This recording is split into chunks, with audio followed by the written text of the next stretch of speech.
Today's YouTube video, I'm going over my top 5 updated meta setups for you guys to be able to use. If you enjoy the video, be sure to give it a like for the algorithm, subscribe with notifications turned on, and let's hop into this. All right, so for our first gun here today, we're going to be taking a look at the one-shot MCPR. So this is basically the best sniper rifle in Warzone. A lot of people don't like to use sniper rifles, but if you want to use something, this is going to be my ideal build for here. And this is going to be an absolute banger.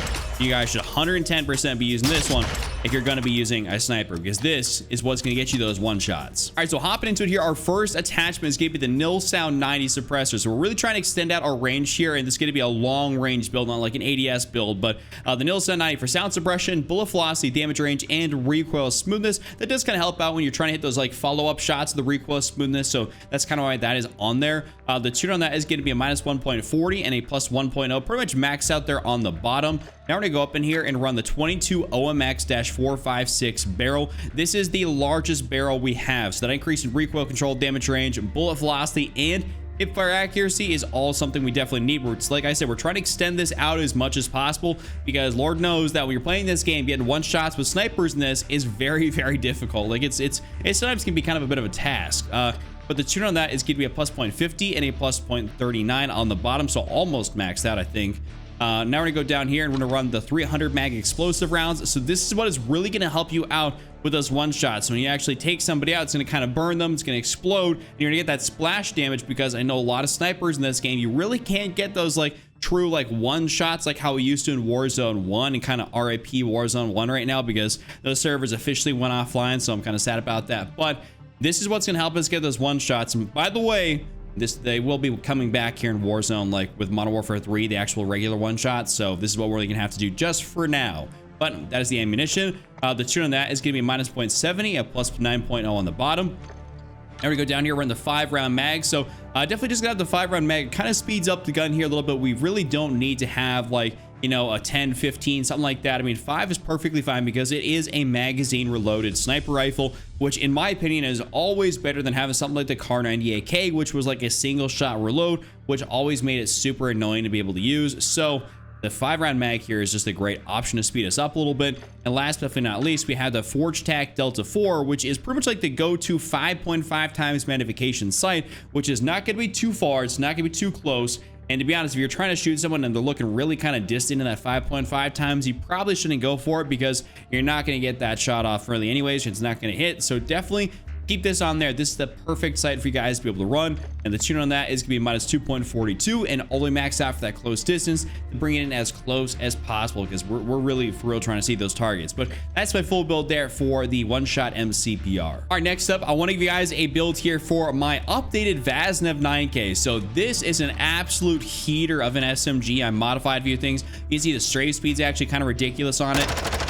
Recoil is actually very easy to be able to control. You're taking people out super fast at close and medium range. So, I mean, between everything else, I mean, you just really can't go wrong. This is a great SMG. Hopping into this here, our first attachment, which is really going to beef this gun up here, is the CAS 254mm barrel. I don't know why they have all these random numbers in these things, but this increases our damage range, hip fire accuracy, and bullet velocity. This is like the only attachment that's really going to ever slow us down.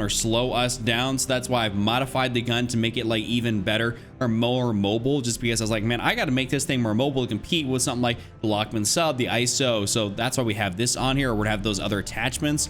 The tune on that is gonna be minus 0.32 and a minus 0.22. Now we're gonna go in here and run the FSS OLE laser for just really trying to max out our overall mobility, you know, uptake. Just because aim down sight speed, aiming stability, and sprint to fire speed, I feel like this definitely benefits from all those things, considering we do have that heavier barrel on there, which in a lot of cases, we normally have a smaller barrel, which increases our movement speed and everything like that. And we can just kind of get away with running like something like the 1MW laser. But on this gun, we have to go for the FSS OLE.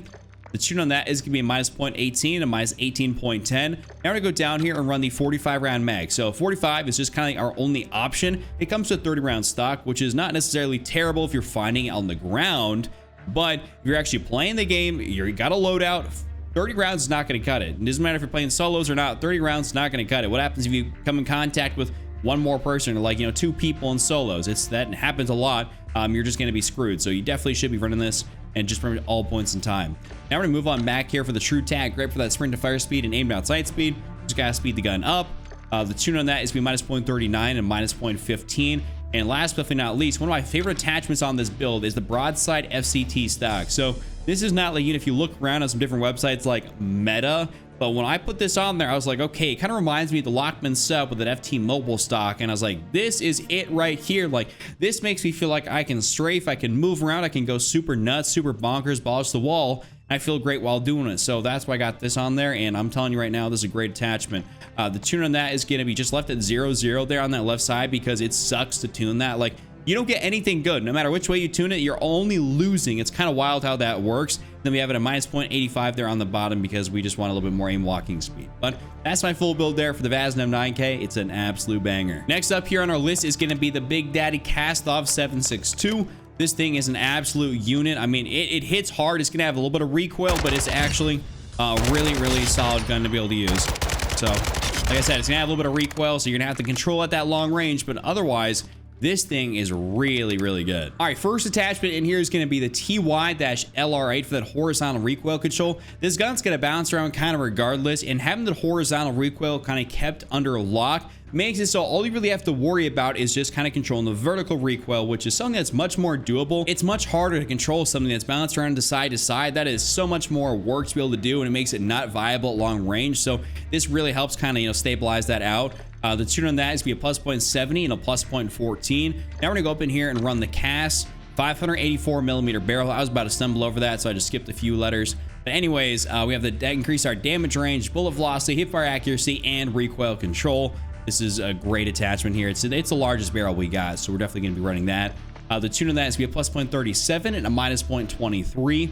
Now we're going to go down here and run the F-Tac Ripper 56. This is one of my favorite underbarrels to run for an assault rifle. I mean, you can run the F-Tac Ripper on so many different things and it works out perfectly, and this is one of those guns where it does. I mean, that's why we got it on there. But aiming handle stability, hipfire accuracy, and recoil stabilization. The tuning is going to be a plus 0.65 and a minus 0.35.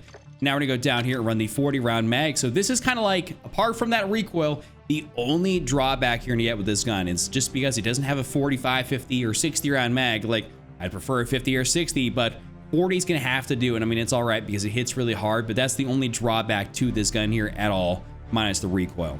And last but definitely not least, we're gonna go up in here, run the AMOP V4, and I do happen to have a skin on this optic, so that's how I have that purple dot right there. So in case any of you guys are wondering, just go to your skins if you bought anything from the store. Some of them come with different reticles, you know, color wise. We used to be able to, I think, change it anyways in Warzone 1. Not sure why we can't do that now, but it is what it is.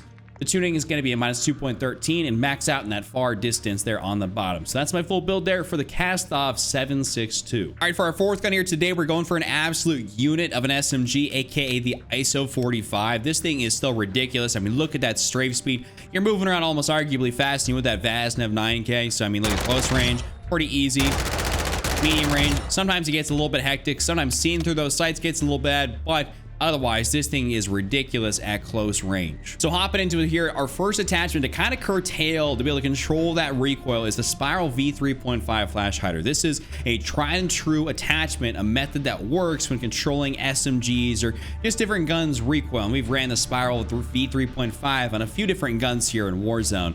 The tune on that is giving me a minus 0.23 and a plus 0.22. Now we're gonna go up in here and run the 7EX Raptor V2 barrel. So I was a big proponent there for a while of the 9 PTX trainer because I thought it was really solid, and definitely is, but when I'm trying to get a little bit more movement out of this thing, I'm just definitely going for the EX Raptor. I mean, if you're going for like a sniper support build, the PTX trainer is gonna be the way to go, but otherwise, this is going to be the barrel you want if you're trying to run this as a true secondary, which is basically how I run it. I'm assuming 90+% of you guys are going to want to run it as well. The tuning on that is going to be minus 0.18 and a plus 0.25. Now we're going to go down and run the 45 round drum. I feel like 45 rounds and an SMG magazine is perfectly fine. 30 rounds is not. That's the stock capacity. So 45 is what we got to do. Now we're going to go back here and run the EXP shear. So this basically is kind of like, what you may call it. I thought there's another rear grip in here, but basically the EXP shear, I swear to God, I thought there was another one and you're like, there's like 4 and one just actually didn't give you like a flinch resistance con. But anyways, maybe that's a different gun. Anyways, the EXP shear gives you sprint to fire speed and aim down sight speed, which really just kind of helps speed this thing up here. You lose a tad of that recoil control, but that's not really too noticeable as long as you're able to pull down on the stick. We have that Spiral V3.5 to kind of help us out with that anyways. The tuning is going to be minus 0.23 and a minus 0.30. Now we're going to go up in here, and for our last attachment, the Demo Fade Tac stock So this is going to help us the aim walking speed and sprint speed. I've seen a few people try to run the cheetah stock, which I may actually test out here at some point, but overall, the Demo Fate TAC is a really solid one. I just can't necessarily recommend this one here yet because I haven't personally tried it out and really seen is it actually good and usable, because I know some stuff gets like pretty hectic recoil wise. I don't want to recommend you guys something that's just gonna, shoot to the moon, because that's just not good. I mean, shooting bullets to the moon, that's great bullet velocity, but recoil wise, we do not want that. Tuning is going to be minus 1.29 and a minus 1.86. And that's my full build there for the ISO 45. And for our last gun here today, we're taking a look at basically the #1 meta AR in Warzone, aka the M13B. This is a crazy build for it. So absolute laser beam, super easy build to control. And you can see why it's like the #1 meta AR. Cast off hits hard, this hits really hard, and it's got better recoil control. First attachment in here is going to be that Komodo Heavy. Like I said, horizontal recoil is one of those things that is significantly harder to be able to control. So as soon as we stabilize that out, we're going to be in business, and this is what we got right here. So the tune on that is going to be a plus 0.44 and a plus 0.15. Now we're going to go up in here with a 14 Bruin Echelon barrel for increase in damage range, bullet velocity, recoil control, and hipfire accuracy. All fantastic things. The tuning is going to be a plus 0.40 and a plus 0.34. Now we're going to go down and run the 5.56 high velocity rounds. So the crazy part about this is you get better recoil control by running the high velocity rounds instead of an F-Tac Gripper 56. Like, you get better recoil control not running an underbarrel, which is kind of wild to me. But the tune on that is going to be minus 0.45 and a minus 3.48. Now we're going to go down, run that 60 round mag. Listen, I'm happy about this. It's got a 60. I'm a 60 round mag kind of guy, so we got to go for that 60. And then last, but definitely not least, we're gonna run the SE Recharge DX. So this is the other optic I love switching back and forth between, like the AIM-OP V4, the SE Recharge. I pretty much go back and forth. I mean, it's kind of up to personal preference. Your optic's not gonna make or break this gun unless you use something super stupid, like, a sniper scope, then obviously it's not gonna be good. But the SE Recharge, the AIM-OP, if you wanna go down here on the Chrono Mini Pro, you can definitely go for that. I've done that on like a Kastov where I was just kind of wanting to be a little bit more, mobile with it. And I don't know, it just worked out really nice. But for me, the SE Recharge just feels right on this gun, so that's what I go for. The tuning is going to be minus 2.23 in close. Pretty much maxed out for that close distance. So that's been my top 5 build there. So hope you guys enjoyed. If you did, be sure to give it a like, subscribe, notifications turned on, and of course, check out this other video on screen. And I'll see you guys all next time.